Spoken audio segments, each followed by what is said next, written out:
আমরা সবাই জানি মানুষ মরণশীল, জন্মিলে মরিতে হবে, এটাই নিয়ম। কিন্তু মানতে চায় না মন। একটা লম্বা অলিন্দ, তার মধ্যে অনেক কোনো প্রদীপ জ্বলছে, উজ্জ্বল আলো ছড়াচ্ছে, অপূর্ব রূপ। একজন মোহাম্মদ রফি, কিশোর কুমার, মান্না দে, আবার এদিকে লতা মঙ্গেশকর অ্যান্ড আশা ভোসলে। অসাধারণ প্রতিভা সবার, অসাধারণ কণ্ঠ এবং তাদের গায়কী। এই নিয়ে বাঙালি এত বছর, 50 বছরের বেশি ব্যস্ত ছিল, এখনও থাকবে হয়তো আরও 100-200 বছর। এই অসাধারণ প্রতিভা একটা একটা করে প্রদীপের মতো, কিন্তু চিরকাল কেউ থাকে না, একটি একটি করে নিভে যাচ্ছে। আমায় যদি কেউ কল্পনা করতে পারে চোখ বন্ধ করে যে ইন্দ্রের সভায় যদি কিন্নর কিন্নরী অপ্সরারা গান গাইছে মনে করতে হয়, তাহলে কার গলা মনে হচ্ছে আপনার সেখানে সবচেয়ে সুটেবল হবে? তা আমি সবসময় বলতাম, আমি চোখ বন্ধ করি, এর বাইরে কিছু ভাবতে পারি না। আর যার নাম, তার নাম লতা মঙ্গেশকর, আশা ভোসলে। লতা আগেই চলে গেছেন, ক বছর আগে, যে বয়সে এক্স্যাক্টলি গেছেন, এটাও একটা সমাপতন।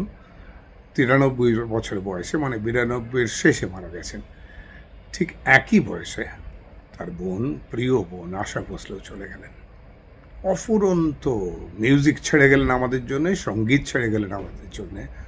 বহুকাল আমরা মনে রাখবো তাকে, শুনবো তার গান। কত ভাষায়, 16-17টা ভাষায় অনর্গল গান গেয়েছেন তিনি, এবং উনি আমাদের খুব প্রিয়। যতটা প্রিয় আগে ছিলেন, আমাদের ছেলে আর.ডি. বর্মনকে বিয়ে করার পর আরও ক্লোজ হয়ে গেলেন। বাঙালির কাছের একেবারে মহিলা, মানে একদম বউ হয়ে গেলেন, বাঙালির বউ। সবচেয়ে বেশি বাংলা গান উনিই গেয়েছেন অ্যাকচুয়ালি।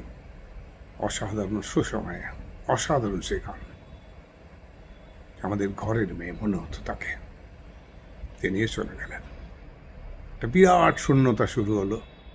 জানি না কবে সেই শূন্যতা পূরণ হবে, হয়তো কোনো দিনই হবে না। সুখী থাকুন, সুন্দর থাকুন, যেখানেই থাকুন। আমার কয়েকটি ছবির ডিরেকশনের ছবিতে আমি ওনাকে মিট করেছিলাম পার্সোনালি, বঙ্গের রেকর্ডিংয়ে। সেই হিসেবে ভয়, ফিরিয়ে দেওয়া, এই ছবিগুলোতে উনি গান গেয়েছিলেন। এবং আমার খুব প্রিয় সিঙ্গারদের মধ্যে অবভিয়াসলি উনি একজন, সবারই তাই মনে হয়। তাকে আর আমরা ফিরে পাবো না, আর নতুন করে গান গাওয়াতে পারবো না। সবচেয়ে বড় ইম্পর্ট্যান্ট জিনিসটা মনে হয়েছে আমার, 91 বছরে তিনি লাস্ট গান রেকর্ডিং করেছেন। অসাধারণ, আমরা ভুলবো না। আশা ভোসলেকে বলবো না, লতা মঙ্গেশকরকে কোনোদিন ভুলতে পারবে না কেউ। উত্তম কুমারকে ভুলিনি, সুচিত্রা সেনকে ভুলিনি, মান্না দে, মোহাম্মদ রফি, কিশোর কুমার